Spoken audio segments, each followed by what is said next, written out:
My husband fell ill. We saw patients in hospitals. Nobody really imagines they will contract it. The medical teams are really worried about the second wave of this disease. We have to remain vigilant. This woman's husband did not survive the virus.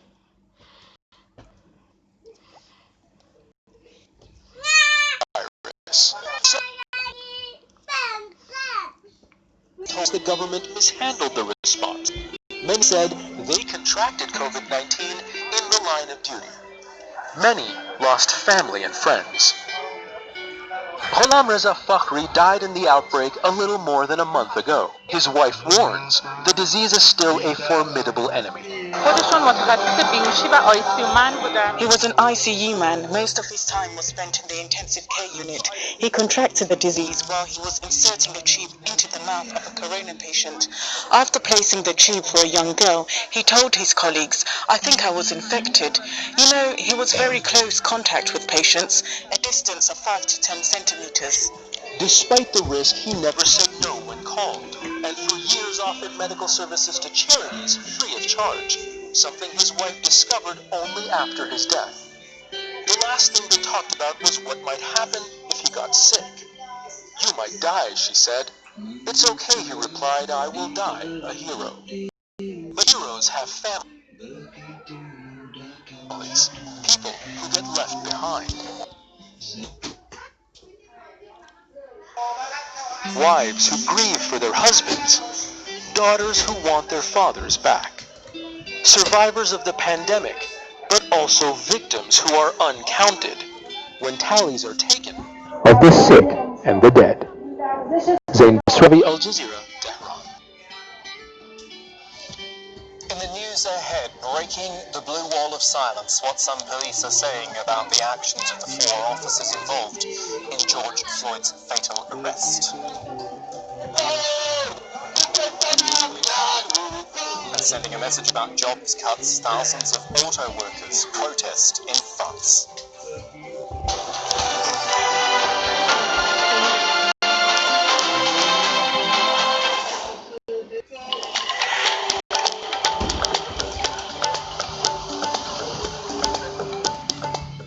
Hello there, plenty more rain across northern and southern areas of China. You can see here the clouds streaming towards Beijing. That will bring the rain throughout much of Sunday. We'll be clearing as the day progresses, and it certainly won't feel cool with a high of 29 degrees. The rain will stay to the north of the Korean Peninsula, so fine and dry again, some good temperatures, and we might just see 1 or 2 very well scattered showers across more central and southern areas of Honshu. But really the bulk of the rains again through more southern areas of China, continuing to work their way eastwards throughout Monday, and of course also extending down towards the south, so 32 in Hong Kong with the chance of showers and thunderstorms, but it should be dry in Shanghai and very nice and warm too, the high there of 30 degrees. Now temperatures typically very much higher than that of course throughout much of India, particularly central and northwestern areas, but that has changed in the last 24 to 48 hours, and it will continue to be a little bit better as well. This is up into the very welcome rain, of course with rain and the cloud, also some fairly strong winds. Temperatures have come down in the forecast certainly throughout Sunday.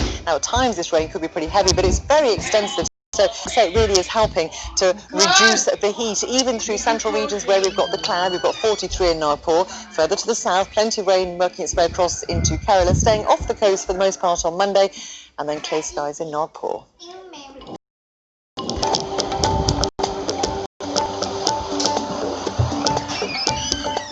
Your men killed a mother and son on their way to an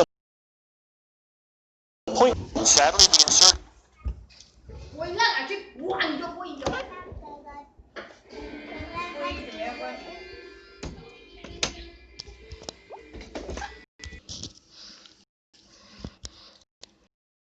catching him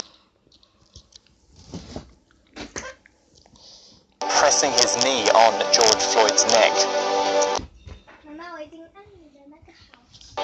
And Donald Trump has announced the US is cutting ties with the World Health Organization, accusing it of being influenced by Beijing. So some US police officers have now spoken out to condemn the actions of those involved in George Floyd's death. As Gabriel Elizondo reports now, vaccination is rare. The scenes of George Floyd handcuffed, being choked to death by a police officer has led to outrage. Within the insular, tight ranks of the law enforcement community, there was unusually quick condemnation on social media. The New York police detectives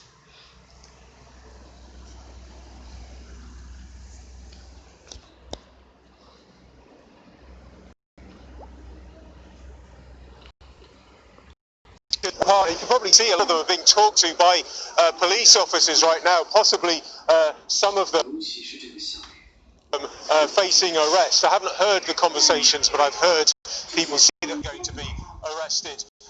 It was planned, but I'm not sure exactly about what the police are telling the protesters in terms of what their rights are, whether they're allowed to be here. But also, it's a big challenge, as you can see, for police to maintain social distancing while they're doing their job as well. This all reminds people, A, that there are other issues, as you were saying, because Extinction Rebellion are saying that at the end of the lockdown and once the pandemic is over, there should be a citizens' assembly to discuss how the government has handled the crisis, they say badly, but also how society moves forwards in terms of meeting the climate emergency, which saw the group protest and get into the headlines from last year.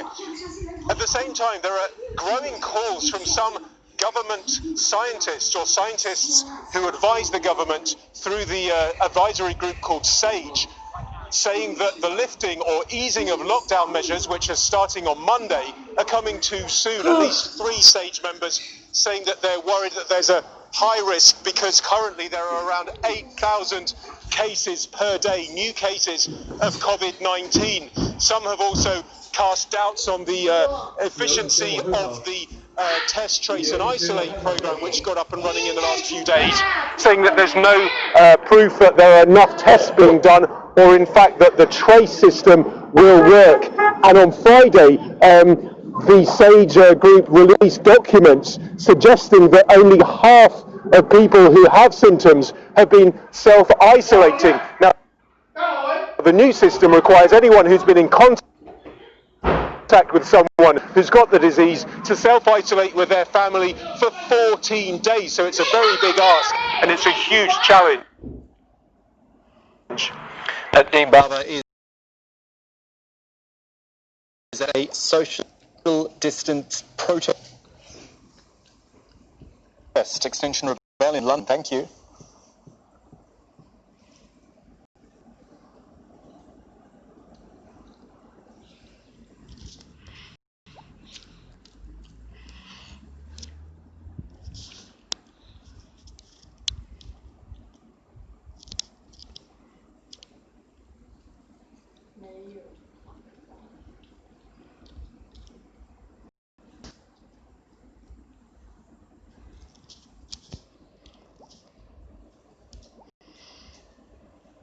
Eggs per square. In India, they've blanketed western and central states with a heat wave. High temperatures help the insect spread more rapidly. As well as spraying pesticide, local councils in the state of Madhya Pradesh playing loud music from speakers mounted on vehicles in an effort to drive the locusts away. If they stay here for more than 8 days, they'll start laying eggs. And if they start laying eggs, it will be very dangerous for us. We've arranged for bands to play in the villages to make noise to try and scare the locusts away. Experts warned that India's food supplies are also at risk if the invasion isn't controlled before the end of June. That's when the monsoon is due to arrive in northern India and locusts mature and breed. Elizabeth Paradam, Al Jazeera, New Delhi.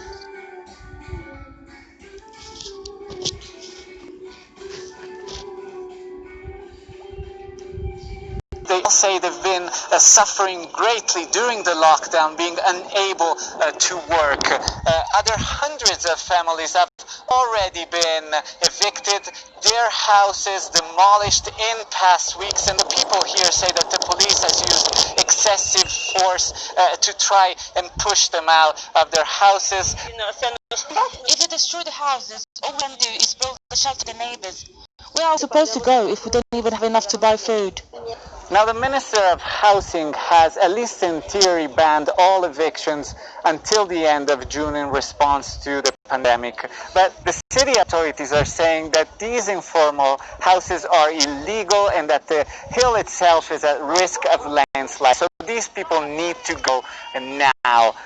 To avoid the kind of clashes that we've seen a couple of weeks ago, local authorities are here today with police and offering people roughly $70 a month for the next 3 months as a housing bonus to find something to rent. But the community say that's definitely not enough, and that the only option would be to end up in overcrowded housing with other families, which would put them at risk of catching the virus. Now, this shows just how difficult it has been for Colombia to respond to the kind of needs that the poorest of the poor have during the lockdown and the pandemic.